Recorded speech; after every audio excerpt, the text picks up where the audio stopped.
I've known Ryan Tatarian since we were young pups. We chop it up about growing up in Sonoma, learning to play music as a kid, his high school band, the Louies, the short-lived Sonoma nightclub, the community center, and Miss Rosemary's musical kindergarten. Here we go. So I gotta ask, so I gotta ask, what? So I gotta ask, so I gotta ask, what? So I gotta ask, so I gotta ask, what? So I gotta ask. I'm Joshua Farrell, and this is So I Gotta Ask. If you ever change your mind, go about leaving. I feel like when I met you, you were playing music, and we've known each other since we were like 7 or 8, right? Yeah, I don't remember not knowing you. Yeah, same. But were you always playing music, or how did you get into music? I got into music. I mean, I was messing. I mean, there's pictures of me sitting at the family piano with a microphone set up when I was like 4, but I wasn't like ambitious about it. But I mean, looking back on it, I was always, gravitated towards it. And when I was in the 2nd grade, on the first day of Christmas vacation, I had a bad accident playing with some friends, and my foot was severed, and the only thing that kept it on was the fucking Achilles. And wow. Thank God for Guy Shantz, Dr. Shantz.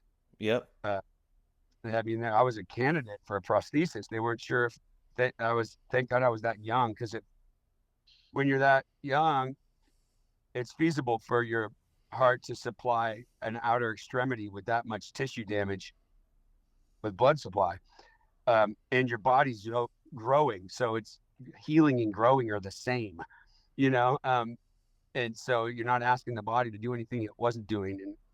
But anybody that's not in that growth stage and that has a bigger outer extremity with that type of damage, chances are your body's going to want to heal it off, not heal it on.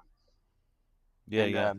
They had to keep me in there and take the thing off every other day and see if it was taking or not.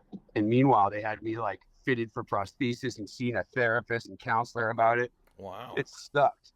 And when I got home, I had to finish out the school year at the house with a tutor because the schools were handicap accessible. What school were you going to at that point? El Verano. Okay. It wasn't like now where you have like Nickelodeon Junior or all these, 24/7 kids programming on TV. You had to wait till 3:30 to watch Scooby-Doo, and the rest of the time it was watching mom's fucking soap operas like Sands Through the Hourglass of Time. That were the days of our lives. It was fucking terrible. Are. And I remember like just being in the house and being like, wow, this house is so different. Early in the day, just the way the light came through. I was never at the house during those hours, and just your mom, and I was like, and I couldn't get up to the different levels of the house in the wheelchair, but it wheeled right up to the fucking piano. And I spent a bunch of time playing the piano during that year. And when I got back to school, I had to run, and I had this, walking cast, and even after I healed, I wasn't fast like I was. And everybody else had been making laps on me and all this stuff that I was into prior. But the one thing no one made laps on me with was music, because I had more time to do it than anybody else, So I think it was a coping mechanism for me at the time that since I could no longer really do athletics as a result of it, I wasn't really supposed to. Right. And I just kind of leaned to it's like, well, fuck sports. I don't like sports. I like music. And I think I did like sports. It was just that I didn't want to, I couldn't do it. So it made me bummed. And I just told myself, fuck sports. But so, I mean, again, you got to put the time in, right? And you were able to get that in. And so then would you just start playing? Was that a daily thing? Just growing up, like come home, hang out with the piano, do your thing? Not always daily, but often. I mean? I always had like a couple little things I was working on. And trying to emulate some song I liked on the radio or just something I came up with. But I didn't start taking lessons, I don't think, until the 4th grade, I think. And then I started, making quantum leaps once. I think my parents thought that if I had lessons before that I would look at it like a discipline and I wouldn't want to do it anymore. And I don't know if they were right or not, but once I did start taking lessons, then it was on, it was classical music, which wasn't my preferred thing, but still, it was challenging, and I got to do these recitals, and I liked the competition. And so Where I did that. was your teacher from Sonoma, and were the recitals? Where were they in Sonoma? Most of them were in Sonoma, yeah. Churches or the community center. Yeah, her name was Jane Savelli, and she was fantastic. And it's funny how parents can be, because I had that time to put in while I was not at school that year. Even kids that were,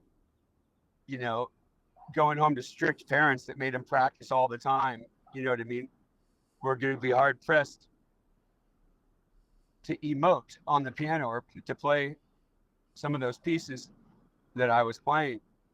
And parents were kind of cruel about it. I had played a recital, I guess, and what had happened was I had played the piece so many times that I knew the piece inside and out by heart. And so when I walked up and put my sheet music up, one of the sheets was upside down. And I didn't even look at the sheet. It didn't matter to me. I was just playing the whole thing from memory at that point. And when I won, the parents contested because I was playing by ear, like as if it somehow was lesser, that I wasn't sight reading on point. And it was embarrassing to their kid. You know what I mean? I remember their kid being look like we both knew as piano players that I had their number. We weren't mad at each other. He wasn't mad. You know what I mean? Yeah. And it was very awkward. And I remember the kid telling this, my mom, he played much better than I did. How could you even say that? And I ended up, what I did just to kind of stuff it down her fucking throat was I just went over to the piano and I played the piece that her son had just played without the sheet music. And I never played that piece before. And I played it better than him, It was like, I saw the hiccups he had. And I liked the piece and he was good. He was very good. And I would have probably played that piece when I got home anyways, just after watching him play it. But the fact that she was, contesting it, I just went over rather than squabble with her or have her try to squabble with the people that were involved in making that call. I just went over and played his piece. And mic drop. It's great. And it was a trip though, because I remember being bummed out because it was the first time that I had a parent not be petty. So you know what I mean? Right. Not be enthusiastic about welcome to the real world, you know what I mean? Yeah. And so I think what was smart that my teacher did was she started having me not do the recitals with my age group. She stuck me in with a tier up. So I was playing recitals with kids that were like 8th and 9th graders, late middle school or early high school students. And I was like in elementary school. And then I didn't win them all, but I won some of them, but it was better for me. And all those other older kids were way nicer to me. The parents were way nicer to me because I was younger and they appreciated what I was doing and that I was that young, as opposed to having other parents somehow, make it closer. So you guys are doing, I guess I'm at the boys club at this point, just like playing sports, and you're doing recitals around town. Well, I mean, I still went to the boys club and yeah, because I remember seeing you there. be a I just didn't. pyromaniac, I didn't get to. I'm done playing Chopin. What can I light on fire? Is that what the feeling? I think I kept playing recitals and stuff until I stopped playing piano when my I don't know why. It was one of those cut off your nose to spite your face kind of decisions. But when my parents separated, I didn't see that coming. It was like this big surprise because whatever was going on, it wasn't like abuse or infidelity. It was more like, I don't think my dad even knew it was coming. It was more like my mom just looking over me like, is this what I want to be when these kids are grown and gone? Is this where I want to be with this guy? She just wasn't feeling it. It wasn't like he was a bad man. And, you know, there's not too many contracts in life that you can say I want out of it just because, except for matters of the heart, man. Sorry. Yep. Just because, man. All's fair in love and war. And, but it rocked my Leave It to Beaver world. You know what I mean? Yeah. And in my, you know, adolescence or whatever, that was my defiant thing. Fine, I want to take you piano lessons, which was ridiculous. But then I started. How old are you at this point, by the way? You know, like, shit, you know, 13. All right. 14. Altamira, junior high. All right. Yeah. And so I started, but I had a keyboard by that point. I'd gotten a synthesizer. And so I stopped playing classical all the time, ambitiously, and was more dicking around with like my buddies and trying to start little bands and stuff for the first time. What was, do you remember the name of your first band? First band? Yeah. The Mutt Brothers. We didn't even have keyboards. I think it was Jubal, Chris Allen, and me, and I think we had tennis rackets. That's what we played, and just screamed and yelled like they were guitars, air guitar on tennis rackets. That's amazing. Do you remember the name of your second band? That was like a real band. Was a junior high talent show, and it was, I think Seth Kinmont was singing, and then we had Manuel Castillo was just like dancer dude, and it was me and Joe, maybe Joe Kaplan, and who else? Jubal, no, Chris Garcia. Chris Garcia, nice. Yeah, and you guys were actually playing the Board of Education, but it was like board like BORED. That's great. That's what was going to be like. I thought he was like the next David Bowie. It was so funny the way he sang. It was a crack up, man.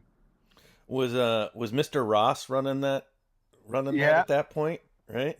Well, he was there helping with the sound system because he did the dances, but it wasn't, the talent show wasn't his shtick, so to speak.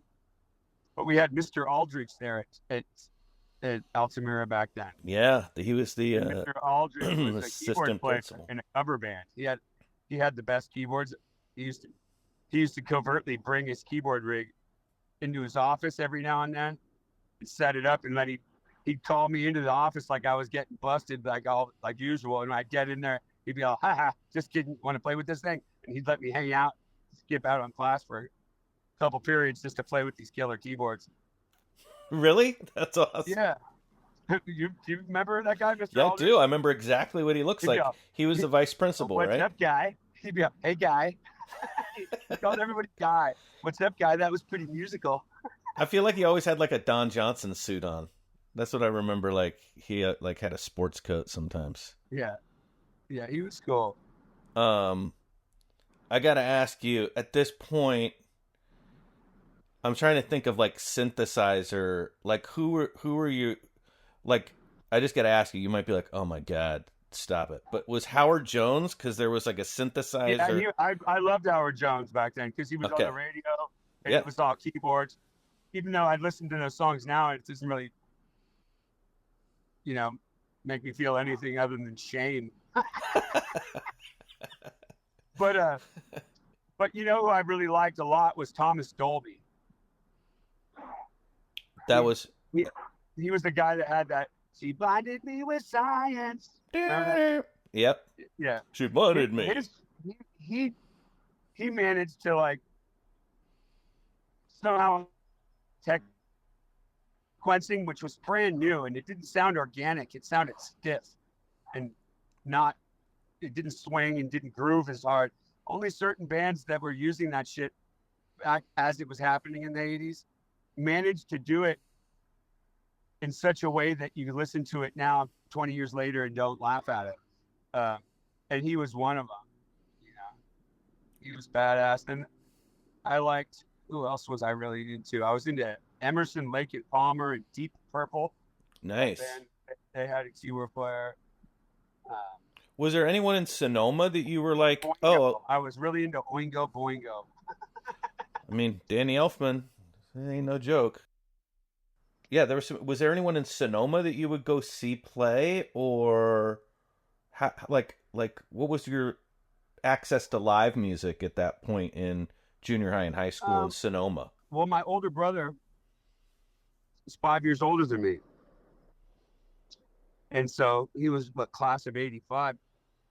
I mean, and he was a wild, crazy new wave punk rock, like rebel, man. And he was like a trendsetter, man.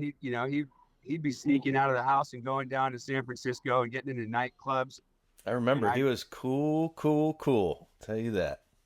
Yeah, he peaked at 17, but yeah, he was my litmus tester, my gauge for what I thought was cool, and so I was listening to like unsigned bands too. You know what I mean? I used to listen to the Uptones. Wow. The Yep. Bay Area, big back then. We go to the Casati Cabaret to see bands. I've ever seen like Fishbone and the Red Hot Chili Peppers opening Fishbone at that point. Yeah, me and Jubal Greenwood went and saw that. And then I remember going to like, in elementary school, I remember going to see a Van Halen concert with like Brian Aronson and Casey Card, our whole little entourage. And then we also went to see Sammy Hagar at the Marin Civic Center when we were, like I said, parenting wasn't a verb yet. It was like Jubal's dad would pull up in the parking lot. We'd get out of the car and go into a rock and roll show, and he'd just wait for us in the parking lot. His dad was pretty cool, man. Yeah, Peter. Peter played music too, wasn't he? Wasn't he a big, very extremely accomplished classical guitar player and new age guitar player? Right. And they didn't have a TV in their house. They had music, and they didn't eat meat. You know what I mean? They were like vegetarian, like way left wing, and go and do like activism and shit. My parents were like watching Rockford Files, smoking cigarettes and eating pork chops. And I love Rockford Files. Jubal was like, I want to hang out at your house where there's TV and meat. It was right across the street. So, I mean, but his household was so significant and influential to me. The first time I listened to Bob Dylan at Jubal's house, first time I heard Bob Marley or Steel Pulse was there. And when I was playing classical music and doing those recitals, a lot of the pieces that I chose were pieces that I chose after listening to stuff like Debussy or whatever over at Jubal's folks, what they were playing or listening to. Or I'd even ask Peter to play me some stuff that I could maybe do for a recital. And he play different records of different, orchestras playing, this opening theme from this concerto or whatever. And it's funny because, you never know as a parent what's going to be so significant to your kid. What you can bet is that what you want to be significant to your kid will not be. Right. And so, just that, just by the roll of the dice that this kid Jubal moved in across the street from me and had a family that really nurtured music and the arts, I got to add up kind of through osmosis because they didn't play music at my house unless it was the holidays. They broke out a crusty record player and the Rat Pack Christmas, and we listened to like the Rat Pack singing Christmas songs during the holidays. That was it. Right. So let's talk about you playing music in Sonoma. Did this, after high school, I feel like as soon as high school ended, I feel like you were already gigging out of town. But am I Yeah, crazy? we But I feel like early on you were just like, I'm playing elsewhere, and I was always like, wow, he's it was like our sophomore year for the talent show. Blaine Lyon, God rest his soul. right. Blaine moved to Sonoma, him and his younger brother, they'd been living in the Haight, Ashbury, and going to like McAteer School of the Arts in the city. And their mom was diagnosed with cancer and died like a mere 5-6 months later when they were about in high school. And they ended up moving to Sonoma and with their aunt and uncle, and we started a band and for this talent show. And it was so well received, and there were all these parents of kids that went to adjacent schools that were private, like Ursuline in Dominican down in Marin, that had come to see friends of the family and then saw us, and we got hired to play graduation parties out of town. And we were the band at their graduation parties, so we didn't hold the stigmas of whatever social label we had from the kids we'd spent our whole lives growing up with. We could show up and be seen in the light of, oh, they're the band.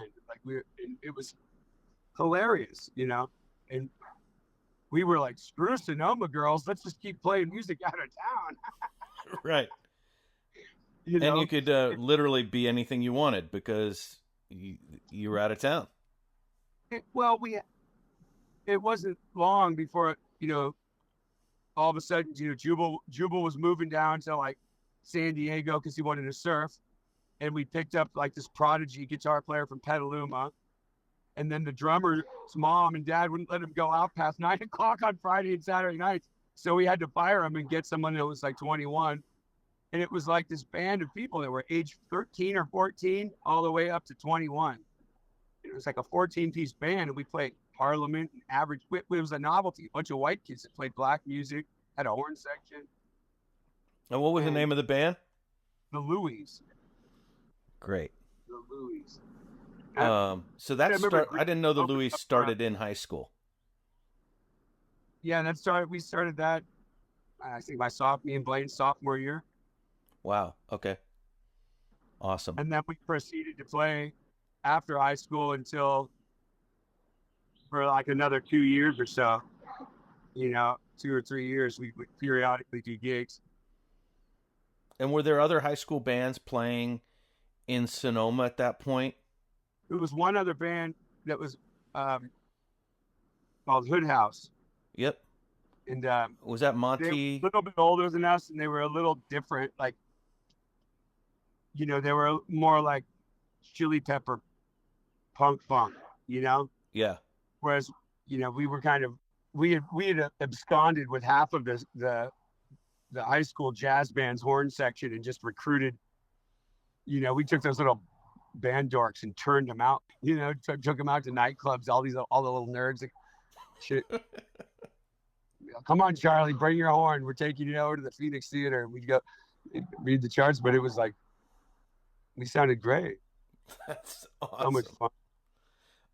So you get the Louis, and then, like, what's the Sonoma scene like? I know that you're playing out of town, which is cool. Where were you playing town? Played in town too. We played, at keg parties and stuff. And then we played at like they used to have for a brief period of time. They had that nightclub that was above the Sebastiani Theater called Cabaret Sauvignon. Yeah, I remember. Didn't who Lumpy played Santa Claus? Didn't he manage it for a while? I think so. The people that opened it were the people that used to own the Buffalo Wings place that was in Agua Caliente. But in any event, I think it would have done well if I think it was personal life issues that made that fall apart. It wasn't the business model; it was him.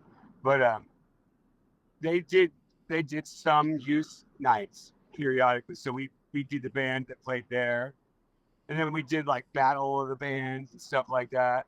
Where was Battle of the Bands? Was that up at the Vets? I remember They that. had one at the Vets building, and then there was one that we did in Petaluma as well. Was there music on the square, live music happening a lot on the square at that point, or did that come a little later? Just Cabaret Sauvignon. We might have played like the Sebastiani Theater. We used to do gigs at the community center. Right. That's where we used to put shows. Because I know Shauna was producing a lot of the live music that was coming into the community center for a few years. Shauna Davis and Ken Brown used to book us. Yeah. That was a pretty amazing time there at the community center for sure. Oh, not to mention Miss Rosemary's musical kindergarten. Oh my God. Did you go to that? No, but I remember that. Wait, all right. Tell me about Miss Rosemary's musical kindergarten. Break it down. Miss Rosemary's. She was like this ginger with her hair all tied up in a bun and prim and proper, but it was preschool. You know what I mean? They were like glorified daycare, but with a musical undertone. Well, maybe she's to blame. Maybe it's her fault that I don't own a home. Wasn't that in the community center? Yeah, she had a room upstairs in the community center. Yeah. I feel like maybe she used to chase us through that place when we got to throwing rocks ages and screwing around in there. God, we used to wreak havoc on all those little public buildings. So Miss Rosemary, we should track her down. I'm going to track down Miss Rosemary. See what she has to say about music in Sonoma. No way on top of the grass. What's that? He's got to be 6 feet under, is my guess. I don't know. There's some. I just interviewed a 90-year-old, so I don't know. Think she is. Yeah, she could still be alive. I'm gonna try it. Try and find her. I'm sure you'll be able to find out, where she is or what transpired. Just, I mean, in this day and age, you can find everything out, it seems like. So you basically are playing music. So let's go back. Like you're 22, maybe 21, and you're gigging a little bit out of town, but you're also playing in town. Oh, by that time, I left Sonoma right after high school. Like I stuck around for the summer, and then I moved up. I moved up to like Cobb Mountain and was a caretaker at this 40-acre ranch, and had this little cabin. And then I just drove down to come to gigs and hang out with girls in Santa Rosa and stuff. It was like an hour drive or a half-hour drive, depending on how fast it would go. Did you bring your piano with you up there, your keyboard? I had a keyboard, but there was also there was an organ there at the house. There was a Hammond organ. Oh, sweet! Got it on that. That was kind of sweetened the pot when I had the opportunity to go up there and hang out in the woods and play this organ all the time. Yeah, that's so I was up there for a minute, and then I think after that, I was only up there for like a season or two, and then I moved to Inverness out in West Marin. Yep. And when I was out there, I kind of reconnected with some musicians that I knew from Camp Cazadero, which is a music camp that Jubal went to that I kind of piggybacked along with and would hang out. And some of the kids that were there at that music camp in Cazadero were the children of like Bay Area rock stars. And I'm still buddies with a few of them. My buddy Cheyenne Young, who was Jesse Colin Young's kid. He was, they were from Inverness. So I reconnected with him and his sister Julie and their entourage. And that was who I played music with out there. And sometimes we would do gigs where the Louis played and their band would play on the same bill. And there was a lot of famous musicians that live. I woke up in Van Morrison's bed once, not with Van Morrison, but that was in the hills. Hot dog in the hallway, Josh. Honestly, I woke up and I go to the bathroom, and I'm like looking at the Gold album of Brown Eyed Girl. I was like, oh my God, what a crazy night! And I was in Van Morrison's bedroom. That's another story for another day. But there's a lot of musicians in that Mill Valley kind of West Sonoma area. Why do you think that is? Well, it's California, you know, Yeah. and the whole 60s Haight-Ashbury Summer of Love movement, which was so musically influential, happened in San Francisco, you know, and so much of that hippie subculture and cannabis is all associated with, you know, what's San Francisco and north thereof, you know. So I think that it lended itself to at that time pretty forward thinking, you know, tree huggers and hippies and musicians and artists and whatnot. I think more so than the rest of the United States, you know. Yeah. And then that bleeds naturally up into the North Bay. Right. So I think that's part of it, you know. And I think after living in Inverness for a couple of years, I finally moved back to Sonoma, and that was because my grandmother, Terry, Margin Terry, and so my grandfather had passed years prior, and my grandmother, my dad's mom, wasn't doing well and had, you know, been in the hospital and they had taken out part of one of her lungs, you know what I mean? And then she gets to go home. She was still going to play bingo and going out playing golf with her women's group, but she was still smoking Benson and Hedges and having bourbon on the rocks before noon. That was my mom's smokes. Benson and Hedges menthol ultralights.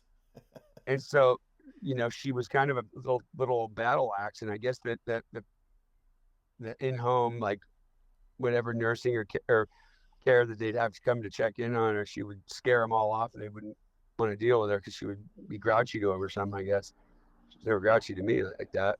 But in any event, I was the only cousin that was old enough but hadn't started a family that, you know, my dad had asked me, you know, would you move into the back second unit at Nanny's place so she could finish, so she doesn't have to move out of her house, so she can finish out her years here. And I said, sure, you know, so, and I'm glad I did. I got to hang out with my grandmother in a capacity that I hadn't ever, you know, as a young man, and one-on-one, not at a family function, living on the same property and getting to get, you know, stories and stuff that I never would have heard. And in turn, my brother or my cousins never would have heard either had I not moved there during those times. That's amazing and awesome. Yeah, and after that, I finally moved to Berkeley, where I moved in with, I had been working at a music place making music amps in Petaluma. That my guitar player friend got me a job there at a place called Mesa Boogie. And so I was working assembling these amplifiers, and I recognized one of the bosses. New amps or fixing old amps? No, brand new amps. It's all right. A factory. One of the bosses there I recognized as an amazing guitar player that had been in this band that I'd been going out to see in Berkeley and in San Francisco. The band was called the Freaky Executives, and at the time, and I think they won like a BAMI, and they were badass. And so, and I had heard that they got signed, but then all of a sudden they weren't around. And so when I recognized him, I said, "Aren't you the guitar player from the Freaky Executives?" He says, "Yeah, man, we got." I said, "Well, what's up? You guys got signed?" He goes, "Oh, we got shelved by the label." Da-da-da-da-da. But you know, he says, "I saw your guys' band. You're in that all kid band that plays like, you know, funk, huh?" I was like, "Yeah." So we should come back after work upstairs in the showroom upstairs. I have a recording studio, and half of the guys from that, you know, band, the Freaky Executives, we got a new thing we're recording and writing on. Come check it out.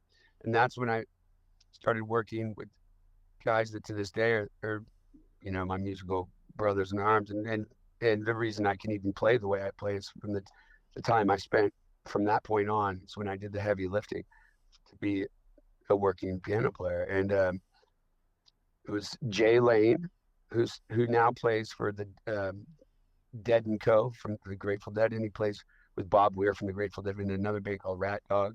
But he also was the first drummer for Primus. still then quit Primus to be in the Freaky Executives, and then kicked himself in the ass as Primus ended up being this huge thing. And but he ended up getting back in Primus years later, and that's through his relationship with that project is what got him the gig with the Grateful Dead, actually. And then Scotty Roberts has been my music mentor and still is, and I live with him now. He lives with us. Scotty was a rumbero and conguero player, like Afro-Cuban percussion, timbales, like Tito Puente style stuff, and sang and did also production. And Scotty had, it was the son of an iconic actor that was like on soap operas and Sanford and Son and Roots and all these blaxploitation films early on. His dad was in, and so he grew up, in with the entertainment business there, and went to high school with the Escovedos. Like his high school girlfriend was like Sheila, or whenever they ran together musically. I think he was on some of her records and videos as part of her band, and he was out on the road with Con Function when he was like 18. So he's just at the top of the food chain. Yeah. And once I moved in there, and then that's when I started playing music, like as often as I could, man, gigging. And I started realizing that I had to be able to read charts better, because I can't get gigs just going and practicing these 2 hours worth of material with my buddies in the garage, because these guys were all of a caliber of musicians that they could just go sit in with any band anywhere, and no one could drag them into foreign waters. They did not need to know the material. They and Wow. they were literate and competent, and I look back and thank God they were honest with me. But I was willing to show up, and I had the best herb. You know what I mean? I was always on time, and I could sing, and I sang harmonies. So be on time and have good product. And I two things for the price of one. There were better piano players than me that didn't sing, and there were better singers than me that didn't play. But for half the money they could get me, and I cut the mustard. Is what back then. And accolades never made me practice. I don't know about it.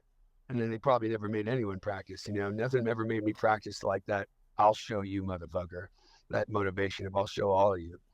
And so when I was hanging out with those guys, and I was trying and practicing hours all the time, and I'd feel real good about something I did, and at the end of the night I'd be like, so hey, what do you guys think? They'd be like, man, you shit the bed out there, you sounded terrible, white boy. And I was like, oh damn, fuck you guys. I had to go back and I practice more. And there was like musical boot camp. Yeah. And I don't know, it seems like there's a common theme from when you were a kid of like, you only get better by playing. I always refer to like playing up. Like when I play sports, I like to play with somebody that's like about 10 to 15% better than me. I don't want to be horrible, but it improves. Like it makes me play better, and I learn quicker, and I work harder. Well, the other thing is like, if you go out and play golf with three guys that are amazing golfers, you probably play your best game of golf that day. And it's not what you did, it's what you chose not to do. And you didn't drive for the green to look like a fool, trying to hit it harder than you can. You wanted, like, safe facing, you just go down the middle of the fairway and just try to stay in the game. And lo and behold, you end up having a better round of golf than you would have. And it was because you showed restraint, and I think that's the only way I survived back then playing with those guys. Was I was forced to show restraint, and when in doubt, lay out and just really be attentive and watch, keep eyes on who was ever the ringleader on that stage or in that project at all times, and only play what was necessary. You know what I mean? And then as I got better, I started playing stuff that was unnecessary and to the point where it was just showing off what I could do, my prowess. And I was really distracted by that for years, like playing and trying to approaching everything I was playing as if it was a canvas to show off what I could do. And it took a long time before I realized that that's kind of a dishonest approach to music. If you're not being honest to the material or the content, especially if it's good material. And it took me a while to come back to doing what's necessary and showing restraint and just periodically showing prowess, but doing it in a way that's not has a fine line between ego and integrity, Great point. Wow. But Josh, I got to hop off the phone for a minute. Dude, I appreciate you talking with me. Go do your thing, man. I appreciate you making time. And I love you, bro. Thanks for keeping me in mind. Of course, man. I always love hearing you talk about music. It's great. So thanks, bud. All right. Well, I'm such an introvert. All right. Take care. Talk to you soon. All right. Well, thanks for listening. I hope you enjoyed it. That was Ryan Tatarian. My name's Joshua Farrell. I like talking to people about making art, music, acting, hospitality, and just about anything. If you like books, I've written a couple. The Sonoma Police Report, a little oddball glimpse of Sonoma Valley from 1980 to 2010 through its very funny police logs from the Index Tribune. And I recently wrote a book called Counterculture, an essential guide for service, about providing, well, you guessed it, great service. Check them out at your local bookstore first, and if you don't have one of those, you can always find them online. Thanks for listening, and come back soon. I should have some more interviews. Bye. So